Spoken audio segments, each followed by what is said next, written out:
स्वामी श्री तुलसीदास जी महाराज की जय। श्री वेदव्यास भगवान की जय। बनसे विभूषित करानवनीरदाभा पीताम्बरादरुणबिम्बफलान्धरोष्ठा कुन्दइन्दुसुन्दरमुखा दरविन्दनेत्रा कृष्णात् परं किमपि तत्त्वहं न जाने। नारायणं नमस्कृत्यं नरं चैव नरोत्तमं देवी सरस्वती व्यासं ततो जयमुदीरये। अखिल ब्रह्मांड नायक शुद्ध सच्चिदानंद परमानंद करुणावरुणालय मर्यादा पुरुषोत्तम श्री रामचंद्र जी एवं श्री बालकृष्ण गोपाल नंदन वृषभानुसुता श्री राधिका रानी जी की अनन्य महती अनुकंपा एवं परम बलवंत हनुमंत लाल जी महाराज की महती अनुकंपा से आज हमारे निज निवास में श्री मद्भागवत कथा का आयोजन किया गया। बड़ा ही सौभाग्य का विषय है जो हम सभी श्रीमद् भागवत कथा का रस स्वादन करने आए हैं। जिस समय हमें भागवत श्रवण रसपान करने का अवसर सुअवसर प्राप्त होता है तो समझ लीजिए कि हमारा करोड़ों जन्म का जो पुण्य है उसका उदय हुआ है। ये मैं नहीं कहता, स्वयं श्रीमद् भागवत कहती है और स्वयं श्रीमद् भागवत भगवान श्री कृष्ण का स्वरूप है। तेने वांगमयी मूर्ति प्रत्यक्षा वर्तते हरे अश्रेवना श्रवणात् पाठा दर्शनात् पापनाशनी। भगवान श्री कृष्ण स्वयं कहे हैं श्रीमद् भागवत कथा जो है ना मेरा प्रत्यक्ष स्वरूप है। जो इसे श्रद्धा विश्वास से इसको श्रवण करता है, कीर्तन करता है, मनन करता है तो उसका कल्याण ही हो जाता है।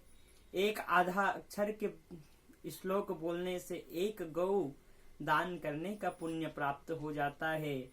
एक पूरे श्लोक का पाठ करने से एक अश्वमेध यज्ञ का फल प्राप्त हो जाता है। बंधुओं, ऐसी परम पुनीत पावन श्री हरि के मुखारबिंद से निकली हुई ये पावन गंगा आपके इस निज निवास में, निज ग्राम में प्रवाहित हो रही है। बड़े भाग्य मानुष तन पावा असुर दुर्लभ सत ग्रंथ गावा। बड़ा ही भाग्य का जब हमारा उदय होता है ना तभी हमें यह मनुष्य तन की प्राप्ति होती है और मनुष्य तन की हमें प्राप्ति होती है तभी हम भगवान के नाम का गान करते हैं। आइए इधर उधर की बातों को ना करते हुए आगे कथा की ओर अग्रसित होते हैं जिसमें परम करुणावरुणालय भगवान परमानंद की अद्वितीय कथा है। श्रीमद् भागवत की कथा ऐसी कथा है जिसे एक बार कोई सुन तो ले उसका कल्याण ही हो जाएगा। जैसे धुंधकारी जैसे महाखल का उद्धार कर दिए हैं भगवान, वैसे ही परमानंद भगवान हम सभी के ऊपर कल्याण करे, अनुग्रह करे, यही विनती करते हैं। परम श्रोता भगवत वृंद श्रोतागण आप सभी के ऊपर भगवान श्री रामचंद्र जी की महती अनुकंपा हुई। सच्चिदानंद रूपाय विश्वोत्पत्त्यादि हेतवे तापत्रय विनाशाय श्री कृष्णाय वयं नुमः। पहले श्लोक में कह रहे हैं श्री व्यास जी महाराज जो भगवान का स्वरूप कैसा है, भगवान के स्वरूपों का विस्तार कर रहे हैं इस श्लोक में। बड़े ही सुंदर बोले हैं। तो भगवान कैसे हैं? सच्चिदानंद, सच्चित आनंद, ठीक है, जो सत है, चित है और जो आनंद घन है, जिसका नाम ही आनंद हो बंधुओं, वो तो आनंद ही आनंद है, रस ही रसमय बरसता है। वही परमानंद भगवान की हम स्तुति कर रहे हैं। जो सभी प्रकार के पालन सृजन करने वाले हैं।